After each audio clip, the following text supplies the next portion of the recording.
Okay, everyone. Well, let's go ahead and get started in the interest of keeping your time open today. My name's Lenya Quinn-Davidson, and I am a fire advisor and a fire network director for the University of California Agriculture and Natural Resources. And today I'm joined by Sara Clark, an attorney with Shute Mihaly in San Francisco, and some other people too. I'll be doing some introductions of some of the other folks that were on the committee that pulled this whole thing together. I'm sure I'll miss some folks, but really appreciate you joining us. This is a huge moment for California. Last month on, I think, June 19th, we finally rolled out this Prescribed Fire Claims Fund. And it has been a long time in the making, years and years of talking and brainstorming and challenging each other and working together. And I think we're all just like super proud of where we got with this project. There were moments when we weren't so sure that it was going to work out. There were tense moments, there was controversy. And in the end, I think we came up with a product that we can all feel really good about. So I do want to thank a couple people before we get started with the content of this. One of them is Les Spahn. He is the legislative director for Senator Bill Dodd, who was the one who authored the SB 926, the bill that made this happen. And so I just really want to thank Les for all of his hard work. And Les was also the one who really spearheaded Senate Bill 332 that changed the liability standard in California in 2021, and just has become I would say, a close friend and colleague through all of this. So thank you, Les. I also want to thank the CAL FIRE staff, and I can't at this point tell who exactly is on, but I know Jamie Samet is on, lawyer with CAL FIRE, who worked really closely with us on this. I hope that Len Nielsen is on by now too. Oh, Len is on as Allison D. So yeah, we had a really great showing from some of these CAL FIRE partners, and just really appreciate all their hard work on this. And this is really going to be their baby from now on. They'll be the ones administering it and taking care of it and making it happen. So thanks to you guys. Also want to thank Katie Lowe from University of California, who works with me on the Fire Network. She really pulled this whole thing together. So thank you, Katie. So let's go ahead and get started.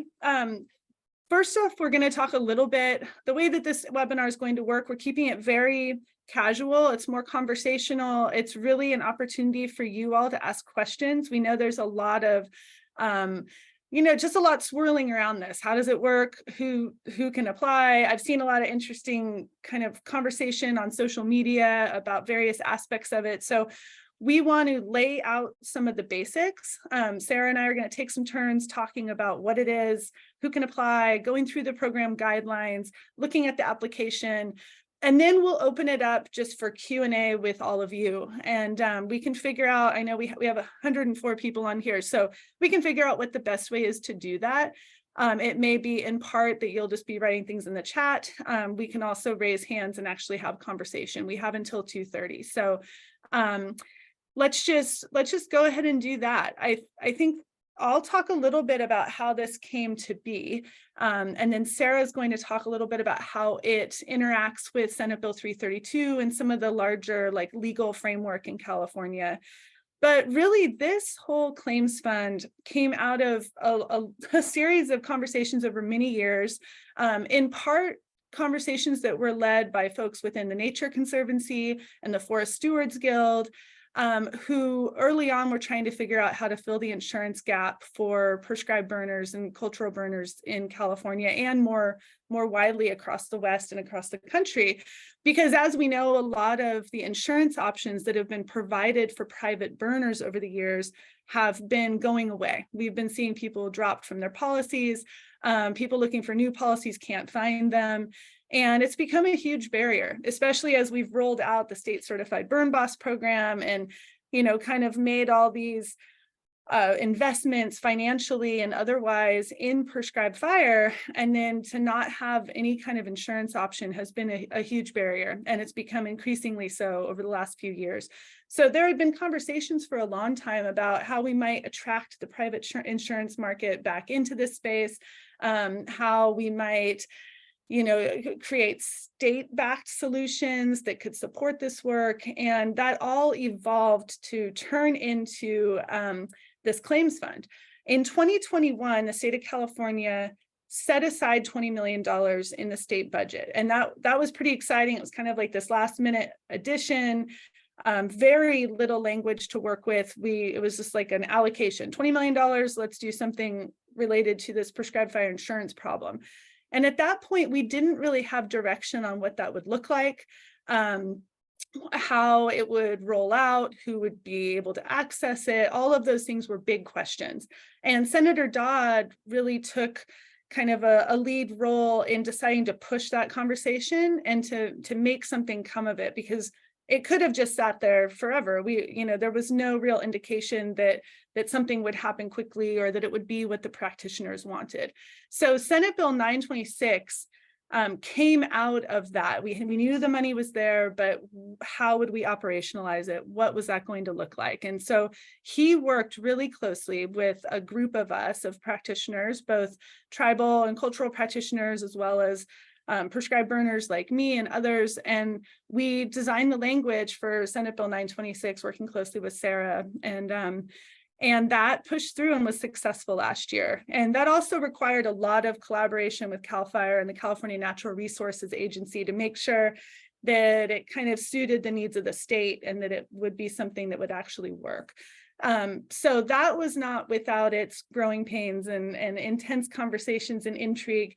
But in the end, the governor signed that in the fall, and we've been working really hard ever since that bill was signed, meeting for 2 hours every other week to come up with these guidelines and to figure out how people would actually access this. It's pretty unusual. We're the first state to do something like this. There are other examples of catastrophe funds for other types of issues, but I think in the prescribed fire space, this is brand new. A lot of unanswered questions, a lot of exploratory thinking, and yeah, it's really kind of the missing piece in this bigger puzzle that we've all been working on. So with that, I'll turn it over to Sara. And Sara, maybe you can introduce yourself and then talk about how it fits in with 332 and other pieces. Yeah, sure. Happy to. I am delighted at such the turnout that we've had today, and I'm really happy to have Lenya have put this together, and it's an honor to be here to help talk about this exciting new tool. So first off, I am Sara Clark. I'm a partner at Shute, Mihaly and Weinberger, which is a public interest law firm in San Francisco. I work with prescribed fire and cultural burning practitioners and advocates across the state to both implement specific projects and set up collaboratives, as well as to advance policy at the state and federal level. And so I've been working closely with Lenya for a number of years now, and this is one key piece of the puzzle that we are slowly building to get more good fire on the ground. And so I'm going to talk first about how this claims fund, as Lenya said, is one piece in the puzzle. It is not to be taken as its own solution on its own, because it really fits in with some of the other aspects of law that we've been working on. So I like to think about liability in 3 specific ways. And for those of you that have heard me talk before, have heard this, but I'm going to say it again. The first step in the process is to try and make sure that you have no escape or damage in the first place. So some of the stuff that we've been working on in that respect is most importantly setting up the state certified burn boss program, which Lenya really has been such a huge advocate for. Making sure we have people that are trained, that know how to use prescribed fire and cultural burning, and that we have the capacity necessary to get burns done safely and effectively. So that's the first step. Don't have problems. But if you do have problems, then we are working on 2 additional sort of steps in the process. The next one is, if there are problems, if there's an escape or an unanticipated ignition or consequence of your burn, we are working and have worked on legislation to try and reduce the likelihood that you face financial consequences for that activity. And so the main way we did that is by passing in 2021 the bill known as SB 332, which Lenya referenced and which was authored by Senator Dodd. And that covers the potential that you will be asked to pay fire suppression costs. So we know that if there's an escape, there's a number of different potential financial ramifications. One of them is that you will get a bill from a fire suppression agency for sending their tankers or their engines or their crews out, or from the state for investigating what was the cause of that fire. So that's one suite of costs. The other suite of costs is if you cause harm to third parties. Those are known as third-party damages. So SB 332 really tackles that first one, those fire suppression and investigation costs. And just a quick review for folks if you're not familiar with that bill, but it essentially changes the liability standard from simple negligence to gross negligence if certain conditions are met. The burn has to be done for enumerated public purposes. You have to have your CAL FIRE and air quality permits if those permits are otherwise required under law. You have to have written permission from the landowner to do the burn. You need to have a state certified burn boss review and approve your burn plan. And I will note that we currently have a bill pending called SB 310 in the legislature this year, also authored by Senator Dodd, that would expand that to federally qualified burn bosses as well. So we're going to increase hopefully the pool of people that can review burn plans under SB 332. And then finally, your burn has to be done in compliance with that plan. There's a couple of different standards for cultural fire practitioners, namely, they do not need to have a written burn plan or be conducting their burn in compliance with that plan because it doesn't exist. And so that is, if you do all of those things, then the likelihood that you will receive a suppression cost bill is significantly lower, because it really would only come into play if you were found to be grossly negligent, meaning that you acted without reasonable care. And then finally, in this sort of three-part step of how to reduce risk for prescribed fire practitioners, is the question of third-party damages. And for some of you that have been closely following the drama, we originally tried to change the liability standard for third-party damages as well. That was the initial draft of SB 332. We did not get that through the legislative process. And so instead we have approached it from a different angle, which is essentially to say, not that third parties who are damaged are just sort of out of luck and the damage that they suffered is on their back or their insurer's back, but rather to say that is something that the public should support. We're doing burns in the public interest. And so if there are inadvertent damages in those very rare instances, we believe public funding should be used to make those people whole. And that's the genesis of the Prescribed Fire Claims Fund. So in that context, if there are third-party damages, then the claims fund can be used to compensate those individuals that were harmed, that were, inadvertent bystanders.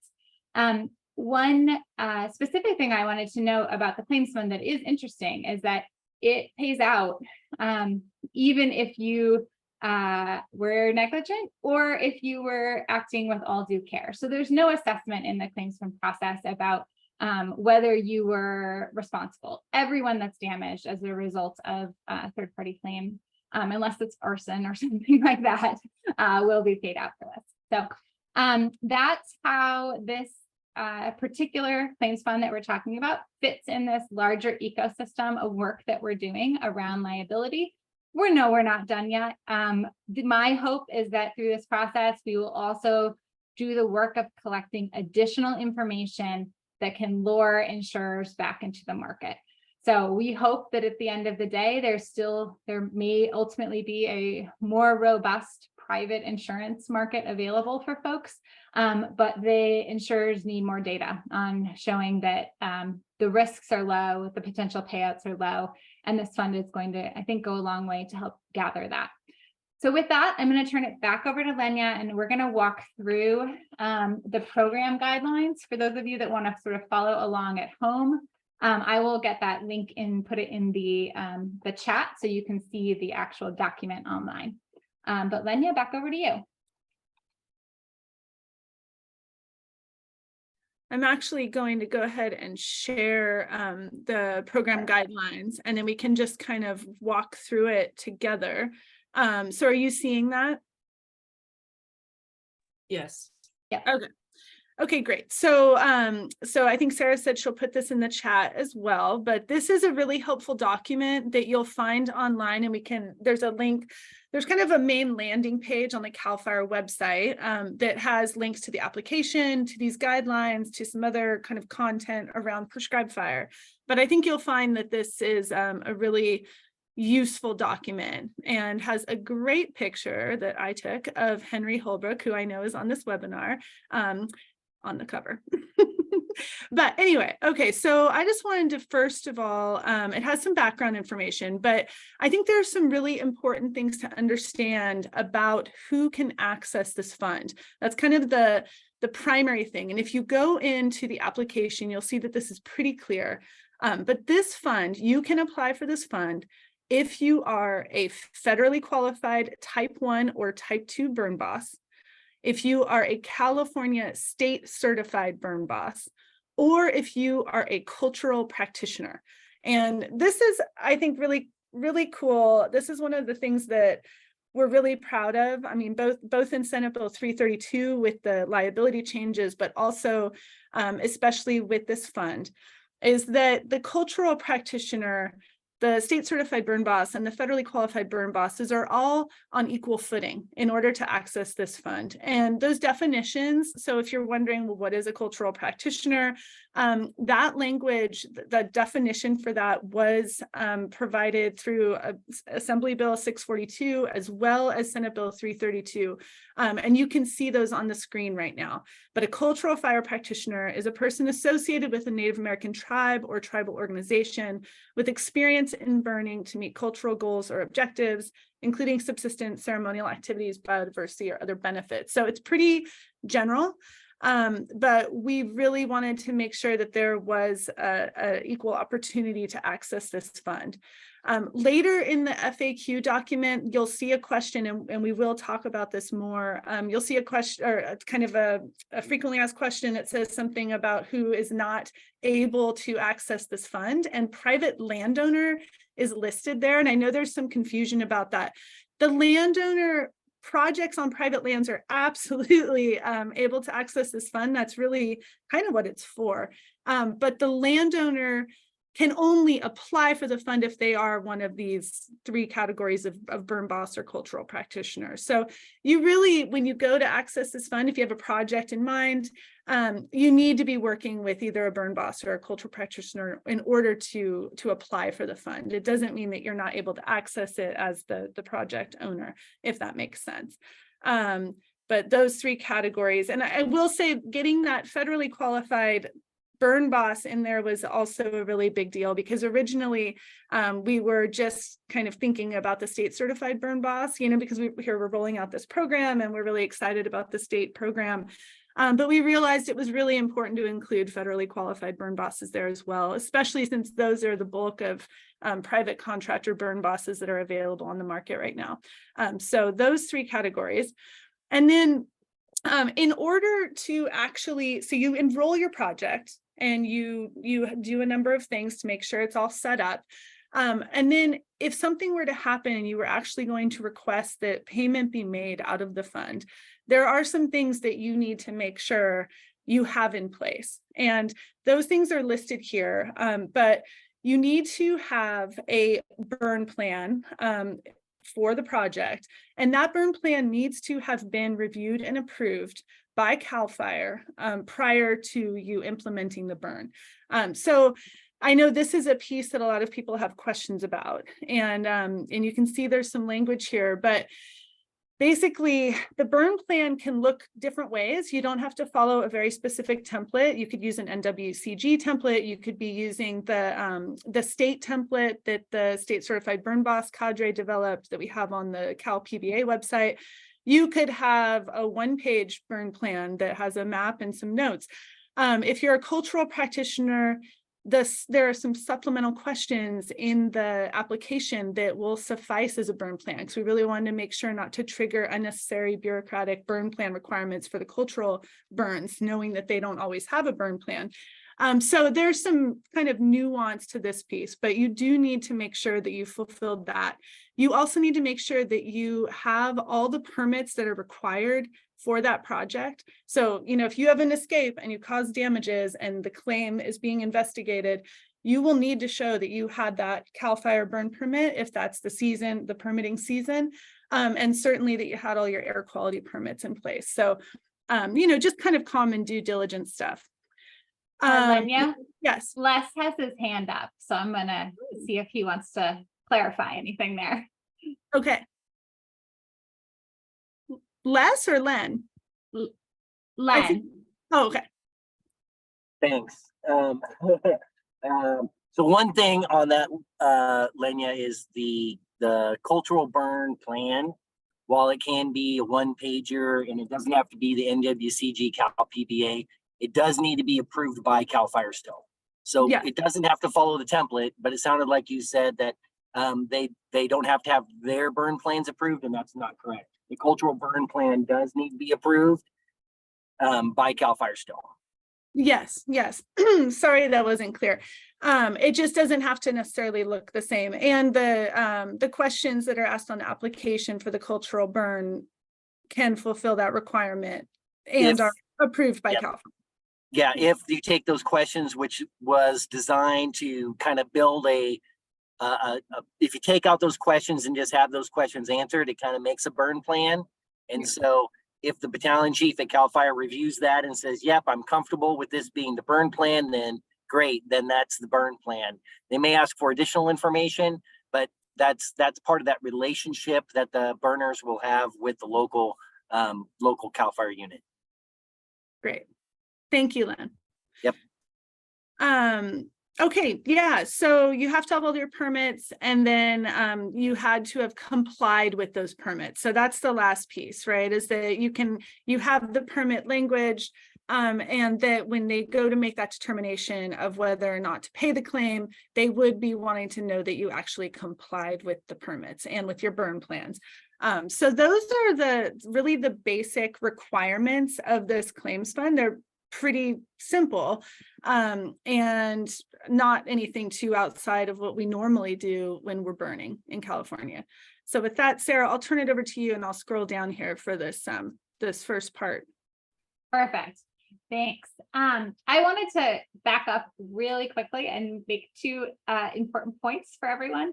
One is that this is a pilot program, and as you will probably be able to tell, there are a lot of questions that we don't quite know the answers to yet, or that we are still working out. And so Lenya and I are here in our sort of capacity as folks that sat on the steering committee for this. But ultimately, at the end of the day, CAL FIRE is running the claims fund. And so I'm very glad that Len jumped in, and feel free, CAL FIRE folks, to jump in and correct us or make clarifying comments as appropriate. And then the other thing that I was going to say is, please feel free to put comments or questions in the chat while we're going. Lenya and I will, if we can, answer them on the fly, but certainly we've reserved a ton of time at the end. So don't feel like you have to wait till the end to ask the questions. If you want to pop them in there now, we'll gather them up and answer them as we get to it. So I am going to talk now about how to actually enroll in the fund and submit your application. So it's a 3-part process. And the good news is that I am hearing from folks that it is incredibly fast and incredibly easy to actually get yourself enrolled in the fund. So the first step is to submit an application. The application is available online. And we have stated in the program guidelines, and it was our sort of steering group's goal to have the application be submitted in 10 minutes or less. And I am hearing that that is actually happening, so long as you have all of your information ready to go. So it is a quick application process. There's also no cost associated with either applying for the fund or having coverage under the fund. So there's no deductible or anything like that associated with the applications. CAL FIRE then has a time period to review and approve you for coverage. And what CAL FIRE is really doing in this process is making sure that you meet the requirements of the fund. The guidelines give them 7 days. So if you are planning a burn be sure to submit your application at least 7 days in advance of when the burn might occur. But I am hearing right now that it is a turnaround time of 24 to 48 hours. So good job, CAL FIRE team, on getting that done quickly. I don't want to create that expectation that it will always be that fast, but that it is going really quickly right now, which is great. And we forgot to say up top, there's already been, I think as of yesterday, 27 burns approved through this process, which is amazing, given that we're less than a month into it. And then the next step in the process, and it really falls in between 2 and 3, is that you complete your burn. So the one thing that I want to make a note of is please make sure to meet those requirements for the burn when you're doing so. So that's getting your permits, having your burn plan reviewed and approved, making sure you're meeting all the requirements. So the check that CAL FIRE does up front to enroll you in the fund is not a guarantee that you have met all the requirements of being in the fund and being eligible for coverage. That is on you as the practitioner to make sure that you've met all of the requirements, so that if in the end of the day you're seeking coverage, you actually get that coverage. And then the final step is, if there is any sort of third-party damage, then you submit claims. And I will talk a little bit more at the end about what the claim submission process looks like. But just note that for now, that is actually on the person that is harmed. So it's not the responsibility of the burner to submit the claims. It's on the person that wants to be paid out of the claims fund to submit the claims. But there's some intricacies there that we'll get through. So going through step 1, and what does this application process actually look like? There are a couple of things that there's a really great FAQ. Please go through and read this. And I'm not going to read this out loud to you, but I'll highlight some of the key points. So as Lenya said earlier, it must be either the burn boss or the cultural fire practitioner that is the person that is applying for the coverage. However, it is important to note that everyone that is participating on that burn is essentially covered by the claims fund. You don't need to have multiple people for the same project applying to the claims fund. Once the project is in, then the project is in, and you don't need to have multiple applications. The next thing I wanted to highlight is, as it is set up right now, we have 200 slots in the claims fund. And this is a big part of our initial conversation, was how do we get to the right number? Are we going to just open it up for everyone? Should there be some prioritization? And in the end, for now, we have 200 slots available. And it is on a first come, first served basis. The reason why we got to 200 slots is that we figured we have $20 million in the claims fund. You can roughly pay out at like the maximum payout for each of those is $2 million. We'll talk a little bit about that more later. And so, at paying out at the maximum level, this would potentially pay at up to 10 different burns, 9 with the administrative costs that may be associated with it. And so then we were looking at, well, what's the likelihood of both escape, and what's the likelihood of an escape turning into something that requires a $2 million payout? And we started playing around with the percentages, tried to be conservative, and ultimately came up for 200 slots for this first year of the pilot program. It's something that we'll evaluate.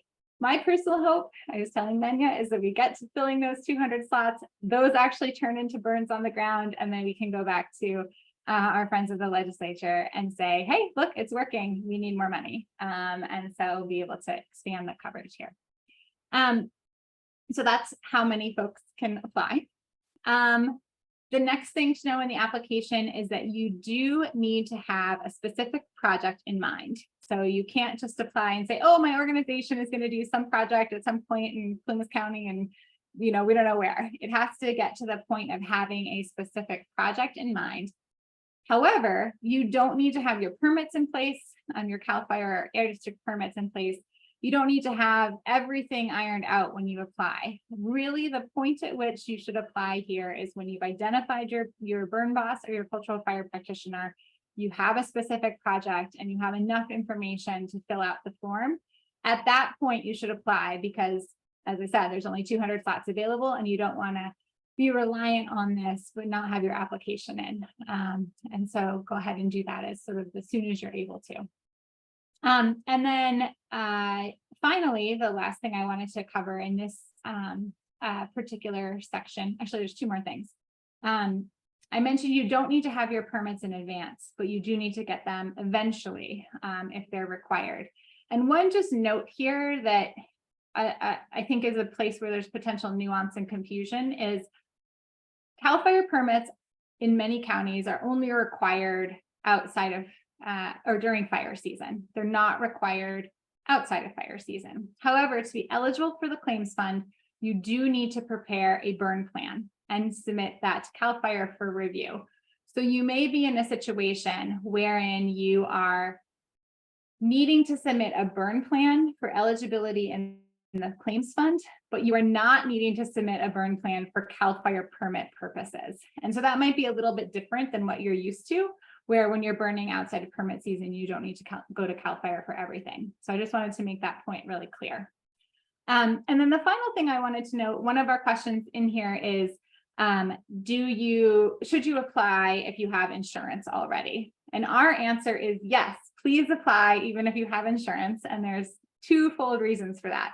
One is the claims fund is set up to be primary. And so if there is a loss, then claimants can look to the claims fund first, as opposed to making a claim against your insurance, which makes your insurance more expensive and potentially causes you to lose coverage in the future. The other reason why we want you to apply is because, as I said, we're trying to gather data to better serve this community in the future. And so even if you think you have sufficient coverage, it's helpful to still apply to be part of this pool of data and information gathering, so that we know who is burning out there and what the escape rates and loss rates actually are. So that is the reason to go ahead and apply. And with that, I am going to turn it back over to Lenya. We're now at step 2, which is on review and approval by CAL FIRE.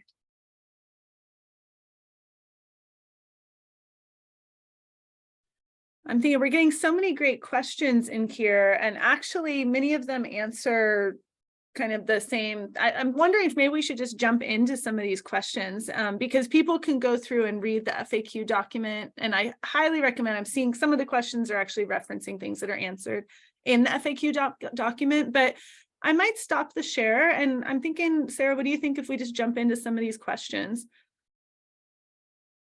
Oh, I think that is a fine idea. Okay, I think let's do that. I think there's so much to cover here. So why don't I read some of these questions, and then we can kind of figure out between Len and Sarah and me and others who might be the best person to answer them. So, okay. I am going to do the ones in the chat first. So one of the questions is, okay, I'm just scrolling up, there's so many.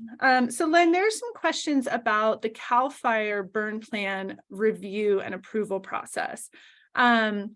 So I think we should get into that a little more and talk about what that looks like. I know on the application, in the FAQ document, it does say that the burn plan, the local CAL FIRE unit would review and approve. On the application, it talks about how folks in Sacramento could actually provide that review and approval, which I think is a critical point. So can you talk a little more about what that process looks like and who does it, and how we make sure that people in unsupportive local units might still get the approval they need? Are you able to? Oh, he's muted. Katie, oh, here, ask to unmute. I can ask to unmute you. Yes, so there is so ideally the burn boss will go through the local unit to say, here's my burn plan, I'd like it reviewed and approved. We have had issues in the past where the CAL FIRE unit has delayed in reviewing burn plans. And the hope is that with the claims liability fund, there's extra pressure for the for the burn boss to put in the burn plan with the, to request a burn permit if necessary. And now there's the whole burn permit process that is also now expediting burn permits.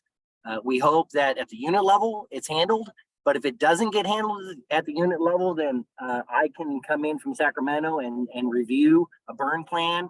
And my first attempt will be to go back to the unit to say, why is this not done? Because ideally we want the unit to be building these relationships with the burners. And only at last effort did we hold off and say, yes, we can say that they have an approved burn plan. But we want everything to go through Sacramento, or not through Sacramento, but through the unit, and then build those relationships. If there's a problem there, then we can address it at Sacramento. Okay, great. Thank you, Len, for that. I know that's one part that makes people prickle a little bit because it's been such a challenge over the years. But I think having you as that backup is super helpful.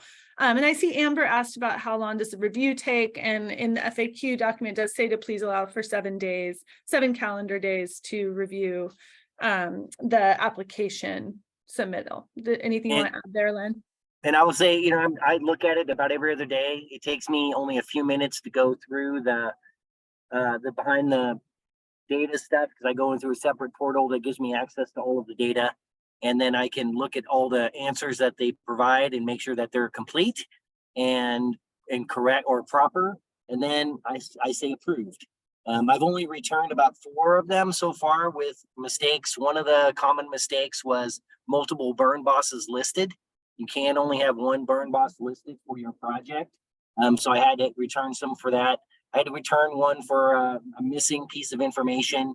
So minor things really that we're discovering that we need to ask a little bit different questions to make sure that, in a year from now, we're able to query the data and be able to provide some information in order to accomplish the intent of attracting additional insurers back to California. Len, you brought up something that is a question that I actually got yesterday from a colleague in my office, and it was about transferring coverage from one burn boss to another. So I think we should talk a little bit about that. So if I, as a state certified burn boss, am the one who applies for the fund, and then I realize later that I'm not going to be able to be on site, or I don't want to lead the burn, actually, what's the process for that? I need to notify you somehow. Yeah, so in the FAQ, there's the claims liability fund email, and you just send an email to that, which is me and my staff, and then we'll address it accordingly. So if you can't be the burn boss, you submitted the project, but you can't be a burn boss, and somebody's going to take over for you as a burn boss for that project, or even for like a duration of burn units, and they're going to be the one that's in charge of those projects, you can send that email, and then I can modify it on the back end in the claims liability fund in the record to say, here's a change for this project. Great. Yeah. And I think in the FAQs, it says to allow for 7 days for any changes like that. Of course, if you're available and they're able to get a hold of you, it might happen more quickly than that. Oh, absolutely. I try to look at that every day or every other day in that additional email. So then it is a quick turnaround. And if I have questions, I've called several people. Like I see Scott's on the webinar. I've called Scott on a couple of things for clarifying questions. Hey, is this right? And so there's just little things come up. I mean, these people are applying for this. And so people make mistakes. It's okay. And this is a pilot project. We're figuring it out. So we're figuring it out. Yeah. One thing that Len said that I just want to highlight is that I don't think we've touched on yet is the claims fund is set up where each project you apply for is the prescribed fire that occurs under a single burn plan. Burn plans can be large, however. And we're actually in some ways hoping that this encourages folks to do larger burn plans. Because then you can apply for every unit that's in that burn plan under a single application to the claims fund. And so be thinking about that as you plan your projects, that's the definition of project with respect to this particular plan. Yeah, so you as as Sarah said, you could have that larger burn plan that includes a lot of different burn units, different individual units under the same burn plan. I know that we have examples of that, especially up on the Mid-Klamath and other partners who have done that. I see a question here about, is this available for prescribed fire in local responsibility area? And the answer to that is yes. And that is an option on the application. You identify where, like what responsibility area your project is in. Okay, I'm just continuing to work through here. And people, you can also raise your hands if you would like to ask your question with your voice. I see in the chat that there was a question about a programmatic burn plan. And some of the questions I've received phone calls over was similar to that. And it really boils down to sometimes the fuel type. You can kind of write a burn plan based on fuel type that you plan on burning and kind of lump it into that. And then if you had multiple burn plans for different fuel types, you could have those, and that will kind of develop into a programmatic burn plan for these larger projects. So keeping in mind, if you have lots of projects that are just grass, that's one type of burn plan versus projects that are in brush versus projects that are in timber understory. So, you know, you might have 3 projects, but you still might have 30 burn units, and that's okay. Right. Okay, I see a question here. Can cultural practitioners still submit a plan for review outside of the burn window? I'm not sure I understand that question, but I think yes. I mean, you can come to CAL FIRE for them to review a burn plan, whether it's for a cultural burn or a prescribed burn, anytime, really. They're there to review things and work with you on that. So yeah, and just to clarify the different process for cultural fire practitioners in this fund, we've touched on it a little bit, but I just wanted to be very clear about it. So for cultural fire practitioners, they have 2 options when applying to the fund. The one is to do it the same way that other burn practitioners are applying, where you upload a written burn plan that will be reviewed, as we've talked about, by the CAL FIRE local office. You certainly can do that. You can prepare one that is appropriate to your tribe or to your practices, or you can use an NWCG or PBA template, whoever's burn plan you want to use. That is at the election of the cultural fire practitioner. However, if you're a cultural fire practitioner that doesn't typically prepare written burn plans, we've tried to anticipate that potentiality here. And what happens is, if you select cultural fire practitioner in the application, then there's some additional supplemental questions that come up that try to get at some of the typical pieces of information that are in a burn plan that CAL FIRE wants to review. And those really are around, what precautions are you taking as a cultural fire practitioner to ensure that that you minimize the risk of escape or of accidental ignition. And so you can fill that out however your experience and traditional knowledge dictates that you fill that out. And then that information will be consolidated with everything else in the application and essentially turned into a burn plan for CAL FIRE to review. The reason why we've done this is that the legislation requires CAL FIRE to review a burn plan for access to the claims fund. And so we had to come up with this workaround for cultural fire practitioners. But that way you do not need to actually submit a document entitled written burn plan for a cultural fire practitioner. And we'll work through the review of that process as they come up. Certainly one of the areas that we're curious to see how this process works.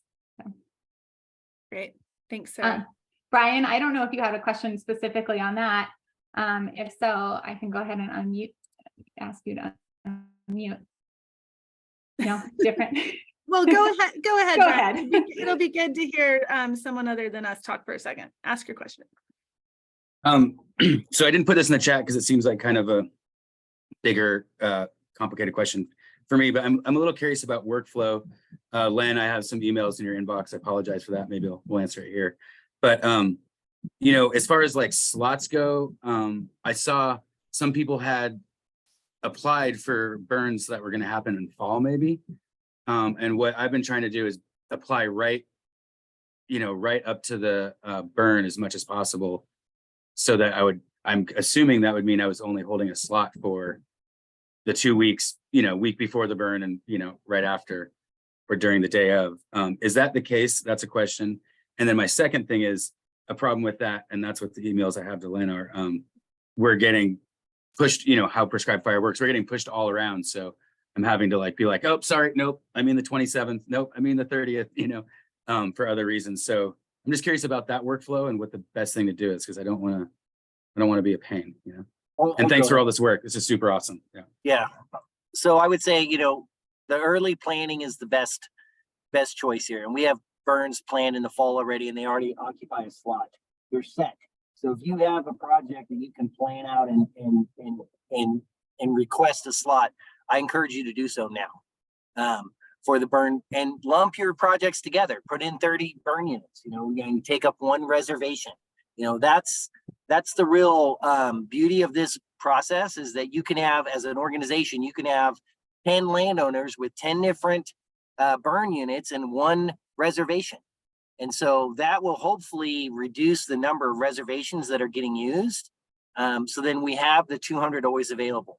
We also look at when the burn is completed based on the information that's provided by the applicant to say, okay, this burn's completed, now that slot is now available. So we're going to see a fluctuation in slots availability. So right now there's 25 reservations in the system, 175 slots available, but we've had 3 burns completed.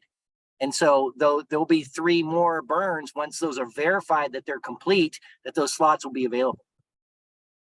So that's super awesome. That's great. I guess so a really technical question, when I'm actually applying, should I just do a wide date range to kind of, my guessing what my burn window is going to be like all of June? Or, the date range forces you to pick a target date, one date. Yeah. You have to give me 1 day. And then from there, that's what generates some of the emails, is like you say you're going to burn on July 17th. I'm going to send you an email on July 18th that says, did you burn? Right? Or I'm going to be looking for that, that information. So then that I know if that slot's available. Because I get the FC 400s, which are our CAL FIRE notifications for cooperative burns, if they do one together. So if CAL FIRE resources are there at your burn, I get a notification. If they're not, which they don't need to be for being in this program, then I don't. And then at the end of the fiscal year, you're going to get an email saying, okay, did you complete your burn or not? But we want to know if you completed your burn. Yeah, so I guess that would be the question, is I can tell you the 17th 4 months in advance. That's fine for my workflow, but it very well could end up being the 20th. I mean, this is all just making this up, right? Yeah, so and that's okay. What's the process with that? Yeah, that's fine. Okay. It's your target date. It doesn't have to be the date. Sweet. Thank you.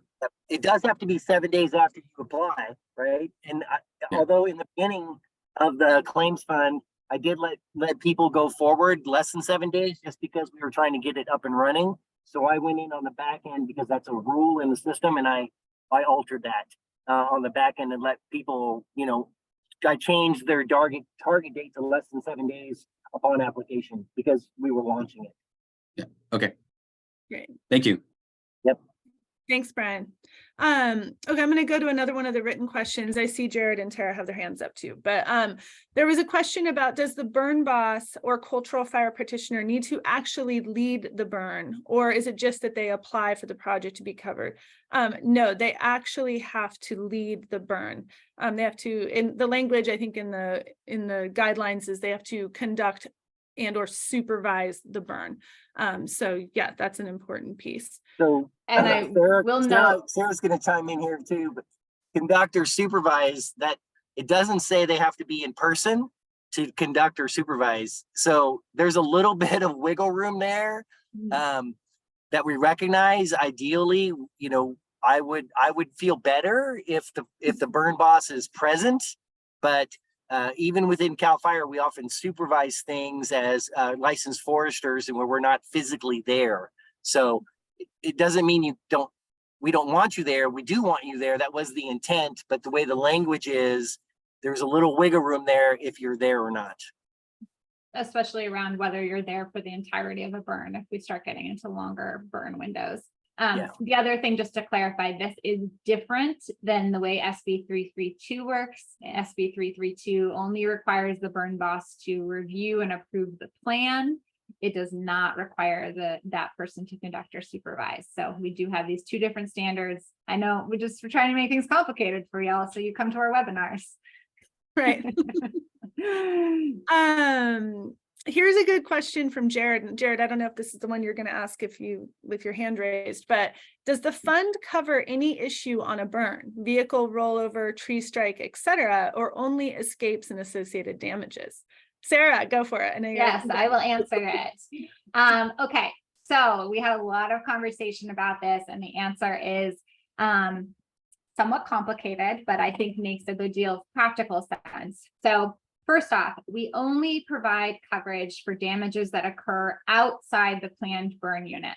So I saw some additional questions about what happens for personal injury on the burn unit, or what happens if it's a vehicle involved in the prescribed fire that rolls over. For the damages that are within the unit, which are likely being incurred by the people involved in the burn, this is not your source of coverage. That will likely be covered or potentially covered by workman's comp, by your own umbrella policies, by your healthcare coverage, etc. It is not intended to provide coverage to the participants in the burn. This is really talking about those third-party damages. So for damages that are outside of the burn area, what is covered? First, any damage to real or personal property. Real property means you burn down someone's house, someone's barn, someone's fence, someone's RV, that is all covered. Personal property is covered, so all the things that are inside their houses are also covered. It also covers any personal injury or death to third parties that are outside that burn window. So hopefully that does not occur, but that is covered by this plan. However, there is nuance here with respect to damages caused by smoke. And this was one of the most heavily debated and long-standing conversation about what kind of smoke damages we are intending to cover here. So the way that the guidelines work and are intended to operate is that smoke damages to real property are covered. So if smoke gets inside a house and causes damages to the house or the structure, then that is covered. Smoke damages we also pay out for smoke damages where the smoke is the cause of a car accident. So we've seen this in a number of different states and lawsuits where smoke has covered a road. People have not seen signs, or whatever the case might be, and they've gotten into a vehicular accident.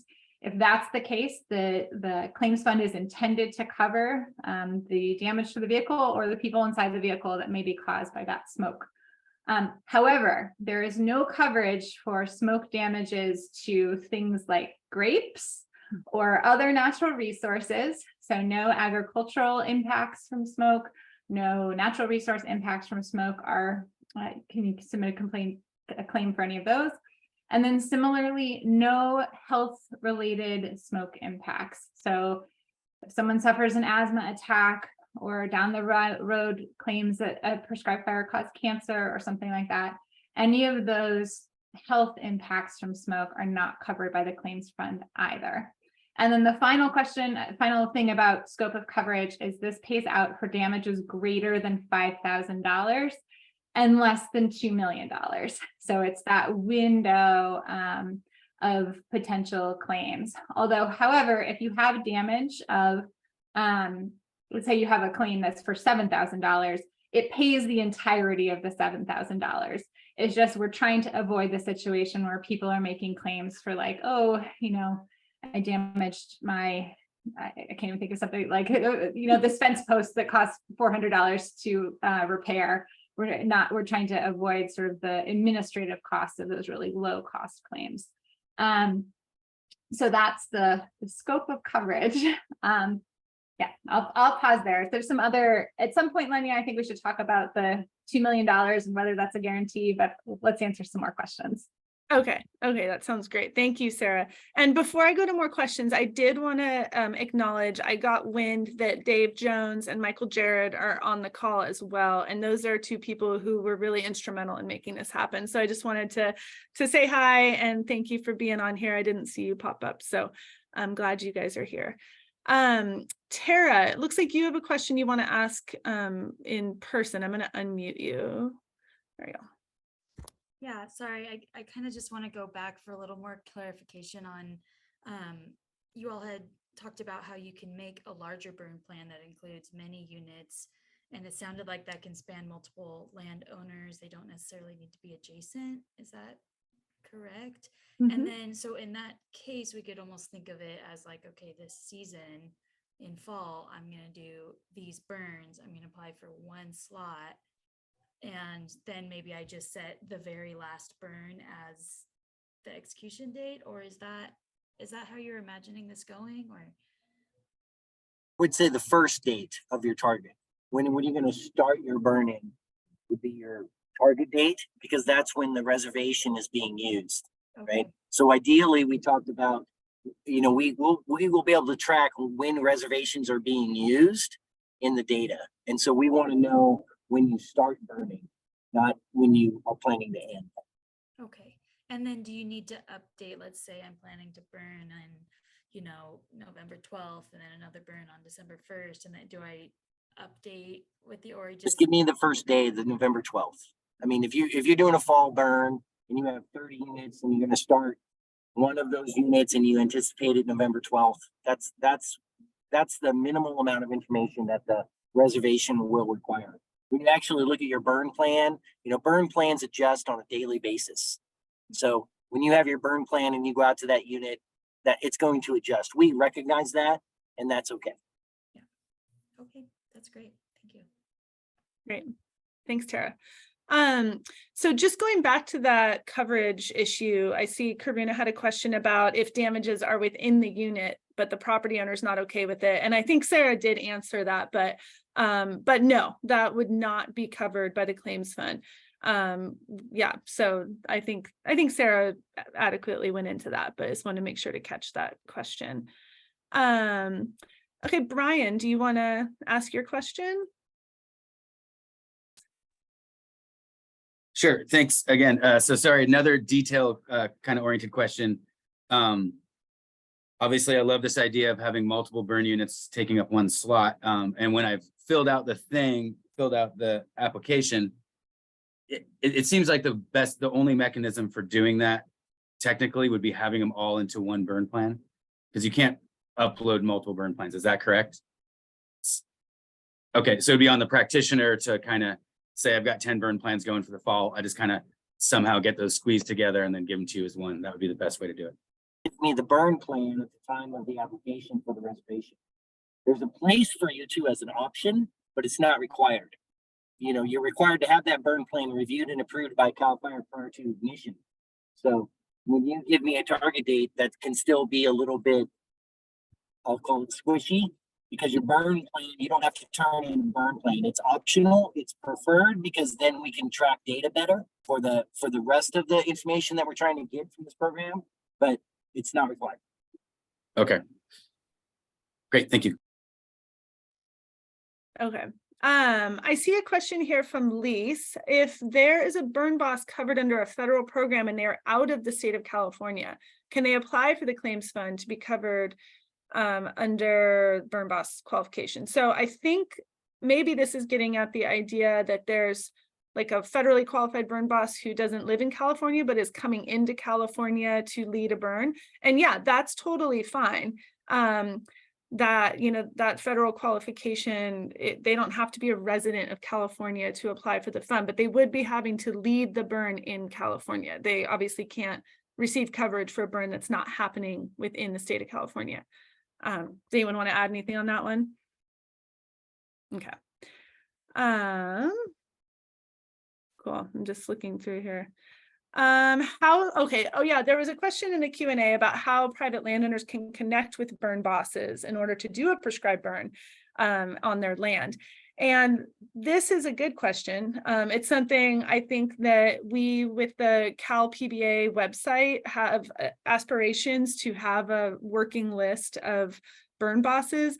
We haven't done that yet. And to be honest, there aren't that many burn bosses out there, but there are more every day because the state certified burn boss program, we are actually qualifying quite a few people. So I think it's something we need to work on. In the meantime, you could email me or Len.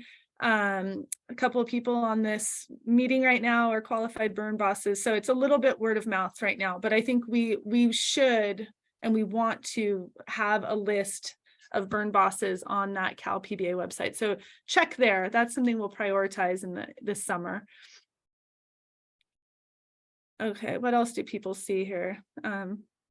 Okay, another question in the Q&A.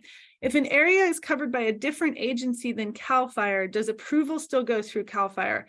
So, so for a project that's in the federal responsibility area, does it still go through CAL FIRE? Len, do you want to address that?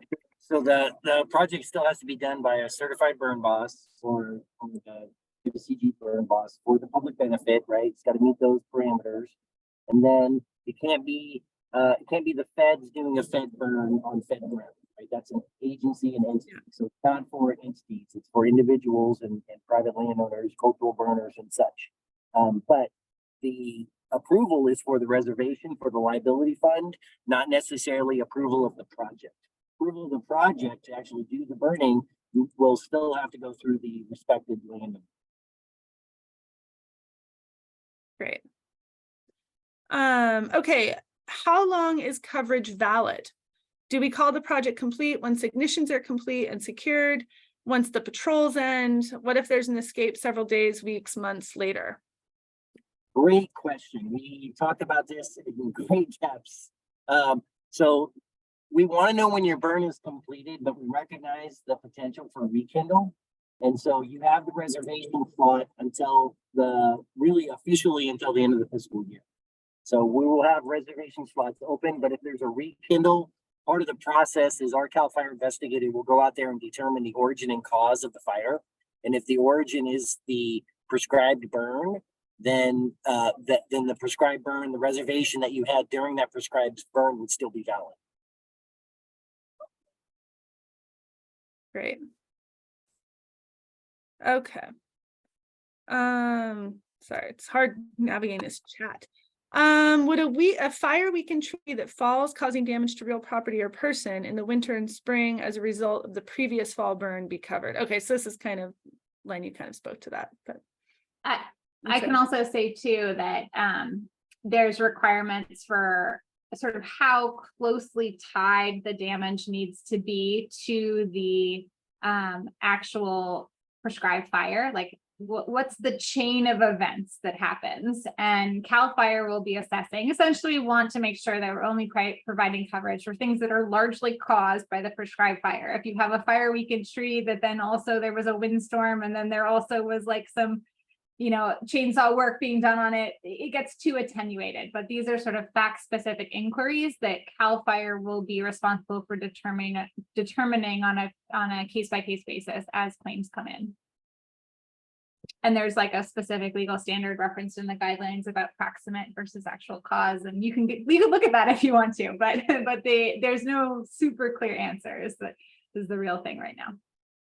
The important thing is we're going to go out there and investigate it like we do with all of our fire investigations, because we have quite the process. We do this all the time, and we will determine what the origin and cause is. And part of that will identify whether or not it is likely the prescribed fire is the cause or possibly some other cause. And that's where the determinants comes in, is that if the other possible causes are part of the determinants, then we would then adjust what the liability is. okay. I'm seeing another question about the review and approval of the burn plan. And so how do we actually show that there was CAL FIRE approval of a burn plan? Is that what does that look like? Is it just an email? Is there a form? I think some folks are hoping there's some kind of more something they can hang their hat on for that. So there's two types here. There's when permits are required and when permits are not required. So when permits are required, you basically for the CAL FIRE burn permit for broadcast burning or large power burning, you get a a mini burn plan with the written prescription embedded in the permit. And so that is usually accompanied with a burn plan. When you get your approved burn permit, the burn plan is what builds those indices. And so basically that functions as your approval. Now you should, and I highly recommend that you would get a secondary email from the battalion chief or division chief from the unit saying, I reviewed your burn plan and I approve it. Here's your burn permit, right? And so then if there's any question about it after the fact during the investigation, such as, you know, your burn plan said you were going to burn at winds at 15 miles an hour and your burn permit said 10 miles an hour, which one was more valid, right? And what were you burning at? Because we'll know the weather, right? And so I think it's valid that you make sure your burn plan is consistent with your burn permit, but that's incumbent upon the applicant. And then secondly, if you're talking about when permits are not required, an email just saying from the units that here's your burn plan, we've approved it. Here you go. You know, go forth and burn, right? That's all that's necessary at this time. We don't have a formal process because, you know, honestly, when permits are not required, CAL FIRE doesn't have jurisdiction for burning. So this is only to allow you access to the claims liability fund. And Len, will that be the same case for burns in LRA or FRA, where CAL FIRE is going to review the burn plan outside of permit season? So the claims liability fund, for the claims liability fund, if the applicant wants to take part in that, then yes. Okay, The great. way the legislation is written, everything has to go through CAL FIRE, whether it's on FRA or LRA or SRA. Great. This is kind of along the same lines. Good question from Rob. For burns in a contract county, oops, that chat disappeared. Basically, what's the deal in a contract county? Is CAL FIRE still doing that, or is the contract county able to do that in place of CAL FIRE? So the contract county can do that in place of CAL FIRE because they work as if they are CAL FIRE for administrative duties. And so if the contract county for like a vegetation management plan, they can kind of lift that up to the administrative unit to approve. It's at the option of the contract county, depending on the actual contract for the duties that are listed in the contract, and that varies by contract county. So there's a little bit of nuance there by which county you're in for the contract, but generally speaking, the contract counties have the administrative duties similar to or the same as CAL FIRE. Great. Sarah, do you want to do a little discussion of the $2 million and some of those? Yeah, I was just looking through to make sure we've covered everything in the FAQs, and this is the one key piece that's missing that I wanted to cover. So let's say we're in a situation, there's been an escape or an unintended ignition, and there have been damages outside your burn unit. What happens in that instance? So first off, as I mentioned earlier, it is not the responsibility of the burner to submit the claim. However, you do have certain responsibilities, and the key thing is if there's been an escape, you need to both tell the injured party about the claims fund. That is the responsibility, your responsibility to alert them and basically give them this website, say, hey, you have coverage here, go submit your claim. And then secondly, to let CAL FIRE know that there's been an escape. So you have these two sort of reporting and notification duties. But then if it has been those third-party damages and the person elects, yes, I want to make a claim, then it's the injured party that goes ahead and submits the claim. It's done via email. It's an injured party or their representatives. So in this instance, either the party itself or their insurance company or trustee or representative or subrogates, which are basically folks that have the right to sue claims for them, can go ahead and make that claim through to CAL FIRE. And there is a 60-day limit for them to make that claim after they have that damage. So it's a relatively short period of time. That's shorter than a statute of limitations for filing claims against parties that are responsible. So just know that if you want to be reliant on the claims fund, really take seriously your duty of providing this information to folks and encouraging them to go ahead and make that application within 60 days. And I think if I were in those shoes, the things that I'd be telling folks is this is the way you're going to hopefully get paid quickly for any loss or damage, and not worry about, claims on their own insurance, et cetera. So really be encouraging of any party that's involved.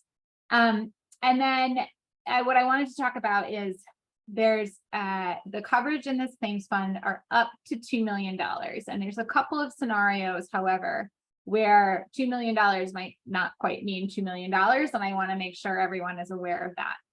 So right now we have $20 million in the claims fund. There's some of it that has to go to fund administration. The dashboard actually says like how many claims have been paid. So there's publicly available information about whether that number starts to tick down. If there is sort of a run on the claims fund, or if we're getting close to the fund being exhausted without the legislature providing more money, then we will be in a situation where even though you're potentially eligible for $2 million in coverage, the fund won't actually pay $2 million in coverage. And so this is just a piece of awareness for you all that like, be paying attention to this, know that the intent is to provide $2 million in coverage, but if we start to run out of money, then your risk calculation might need to change. And so in that instance, with where the claims fund does not have $2 million available, they will only give you what is available and what is found to be a response, like the appropriate amount to pay out. The other instance in which $2 million is not really available is if you have claims that exceed $2 million. So let's say, again, worst case scenario, but you burn down 3 homes and each of those homes are worth $2 million. In that instance, you don't pay out $2 million to each of the claimants. Instead, they each get a proportional share of the total $2 million in coverage. And so in that instance, would be roughly $666,000 that they each get paid, up to the $2 million in total. Again, if we're in that scenario where the total fund amount has been reduced, then it may be less than that. So again, the intent is to provide up to $2 million in coverage, but I do want folks to just be aware that there may be scenarios in which it's not quite that amount. The other thing that's important to note that we really tried to work on here is that if someone gets paid for the damage that you caused to their barn out of the claims fund, I really wanted to make sure that we are not then having a situation where they turn around and sue you anyway, because they think they can get more out of you or get paid double or whatever the case might be. And so if if a third party does get paid out of the claims fund, they must waive any future claims against other participants in the burn.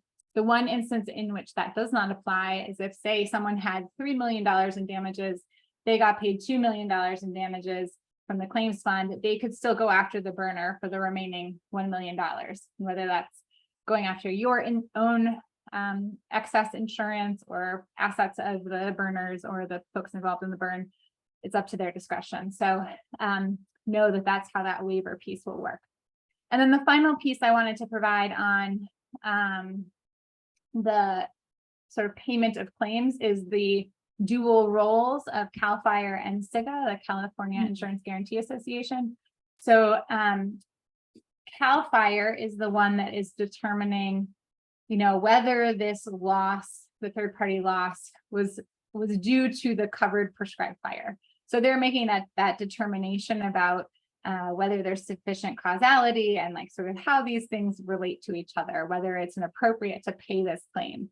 CIGA then is tasked with determining what the value of that thing is. And so they use insurance tools that I don't know anything about, but they essentially try and figure out what is the value of this barn in this county in this condition, and then pay out at that particular amount. So both CAL FIRE and CIGA are involved in the payment of any particular claim if one is incurred and there's determined to be coverage. So those are the few things on claim payment that I wanted to make sure we covered. Great. Thank you, Sarah. And there are a couple of interesting comments. So Joanne is saying what you're explaining about the 2 million applying to one slot is a disincentive for people to bundle burn units within an individual burn plan. And I would argue, yes, if you were planning to burn multiple projects on one day, then maybe you wouldn't want them all bundled or within 1 week or something. But If they're spread out, then it really shouldn't matter because you're kind of taking on that risk chunk by chunk. Incrementally. Yeah, Yeah. and so it's just less administrative burden and it's taking up less space. But sure, I mean, if you're going to burn 5 units or 5 individual projects in different places on the same day, then you might want to have them all enrolled. And you have different burn bosses. I mean, yeah, but technically, if you're one burn boss and you're covering different projects, then you should kind of be on the one project at a time. So I think it shouldn't be too big of a concern. The other question came from Brian, and are there clear things that we need to record and report if there is an escape? I think this is a great question. Len, I don't know if you want to speak to that, but what do you want to see from folks even if they have an escape where no damages happen, what should they tell CAL FIRE? What kind of information do you want? Oh, he's driving. So yeah, if you have an escape but there are no damages, then there's no claim. I don't want to know. I mean, I don't need to know, right? It's an escape. We have, I would say, minor escapes on our prescribed burns where it burns, but that's why we have a holding crew. The holding crew holds it, right? It doesn't change anything. We're still burning under prescribed fire conditions, right? Then we may burn a little bit extra. Now that's a half an acre or quarter acre. It's really not very much. Now, when our fires go bigger than that and it burns up to the ridge line like 10 acres, we do report those. And so that is beyond your burn plan. And so really, because it's beyond your burn plan, you start going down the road of whether or not you need to declare that a wildfire.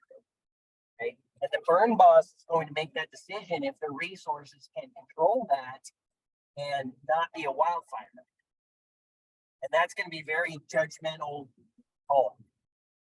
But Len, so in that case where you actually have, I mean, that's what I would call an escape, is when you're having to call in additional resources or when it's left the property or whatever.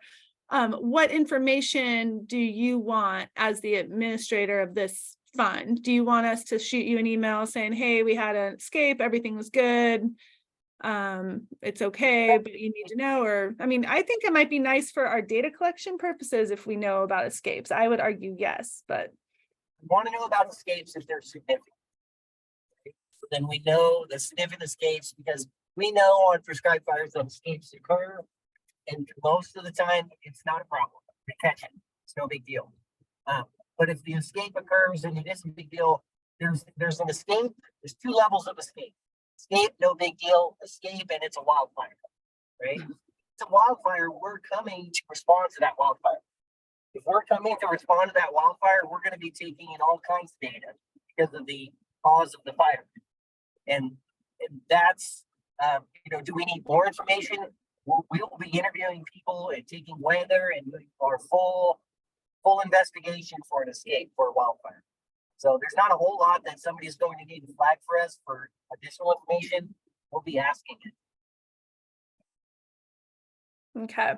I would just add that in any, whether or not you're enrolled in the claims fund at all, that in any instance in which you have an escape, and frankly, whether it's a big escape or a little escape or wildfire or no, really be documenting your efforts to comply with due diligence. So showing, really making sure you have a written record of all the steps you took to try and make sure that the fire remained within boundaries. And that's, while it's fresh in your memory, when did you check weather, who was involved, what your plan was, did you comply with your plan, all of that, really doing a good job of documenting it. I would also say, just given how this claims fund is set up and that there's this obligation of the landowner, of the burner to inform third parties of the potential for damages, I would really be trying to document who were the third parties that were harmed, who am I going to have to notify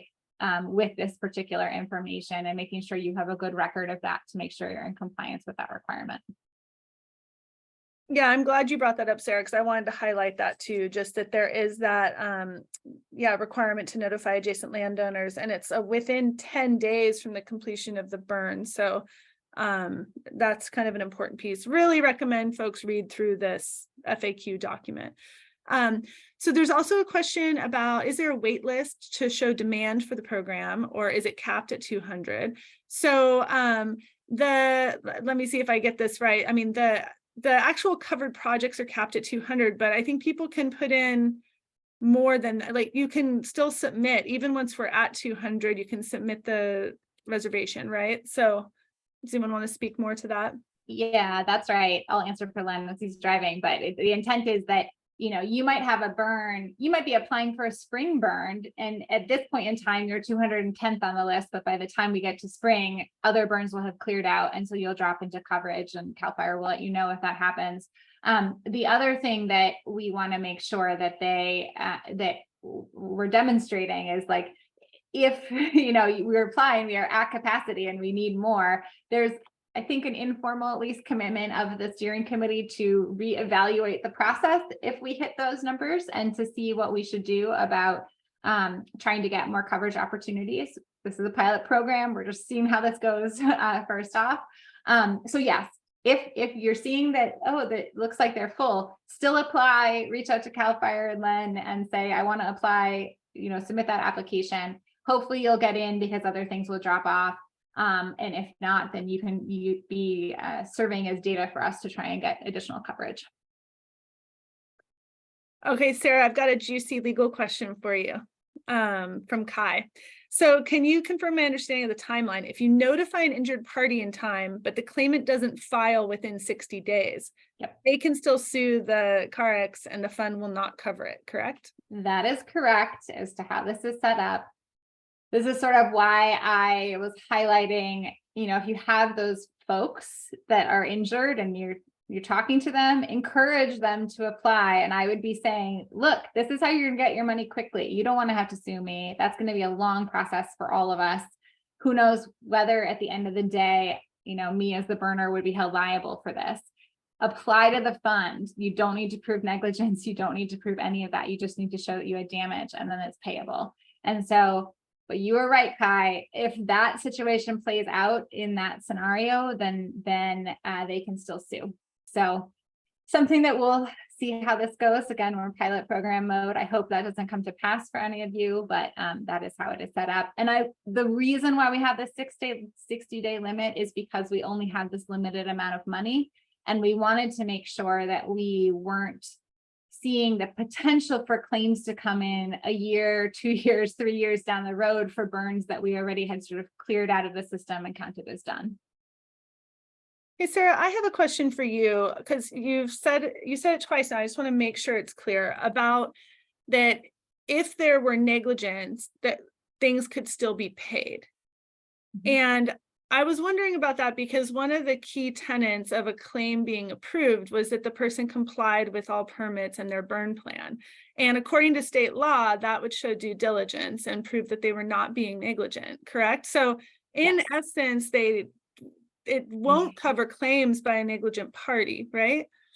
Well, this goes to this question of whether there is an actual determination of negligence. Okay. So negligence is a fact-specific inquiry where you essentially establish who a reasonable person is in this scenario, and then usually a jury is the one to determine, did you meet the same standard of what this fictional reasonable person would have done? And so in the payment of a claims fund, no one is going to be making that determination. CAL FIRE is not having to determine, were you meeting this very specific negligence test? Instead, what they're looking at is, did you comply with all your permit obligations? Did you comply with the plan? So as long as you did those specific, relatively non-subjective things, then yes, you can get paid out. But in that scenario, you can still have a case in which you comply with all the terms of your permits, you comply with all the terms of your burn plans, and a court could still find you to be negligent. And so that's the scenario where I want to suggest that you could still get paid out in the coverage of this claims fund. Okay, I see. So it's kind of a loophole, but generally, if you're complying with your permit and your burn plan, you should not be being negligent. Those things are kind of, in opposition. Okay. Well, we are down to the last few minutes here. So I want to address Aaron's question, because it's the perfect question to close this webinar with. what's the best way to suggest changes to this program? I mean, it is a pilot program, and we are looking for suggestions on how to improve it and how to make it make more sense for all of you. So Len, what do you think's the best way for people to suggest changes? Is it emailing you? Emailing me or the claims fund email, either one would work. And we'll take the suggestion, and then we meet as a cadre and discuss them and then build from there. Because it's not just CAL FIRE making these changes. This is a group effort that we've had from the beginning, and it's really been a good collaboration for everybody to come up with this good solution. So if we point something out that is something we haven't discussed by a user, we want you to encourage you to give that to us so that we can address it. Yeah, that's great. And I'm glad you pointed that out, Len, that all of us who were involved in developing this program and all these guidelines and had all these brain scrambling conversations for the last 6 months, we are committed to sticking with that. So we're still considering ourselves a committee or cadre or whatever we want to call ourselves. And Len's kind of the main point of contact, but he's going to be bouncing things off of all of us too, and it's going to remain collaborative. So so you could email any of us too, and we could all bring it back to Len and discuss during the meetings that we're going to continue to have. So with that, we have 3 more minutes. Dave Jones has something to say. I don't know if anyone has something they want to say. They might want to. Dave, do you just want to say it out loud and say a quick hello and help us close out, because we're getting a lot of messages now. Sure. Well, thank you for your tremendous work and that of all the partners, including importantly CAL FIRE, in standing this up. It's a huge accomplishment.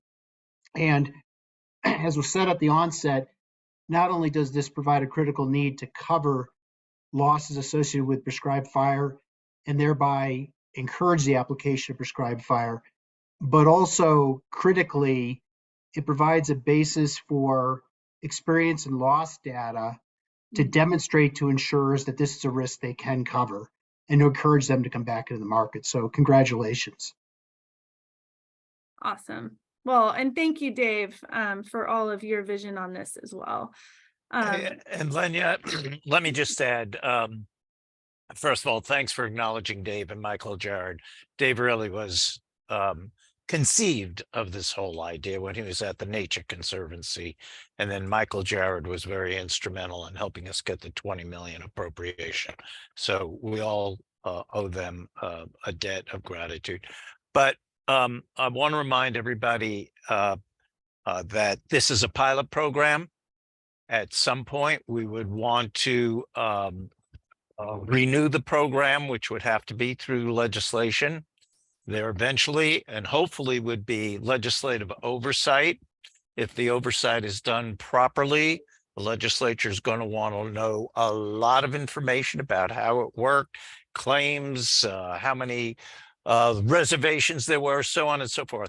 So if you guys have put together a regime for collecting data, that would be great, because at some point we didn't put a reporting requirement in the statute, which I'm surprised, because we require everybody to do reports on everything around here.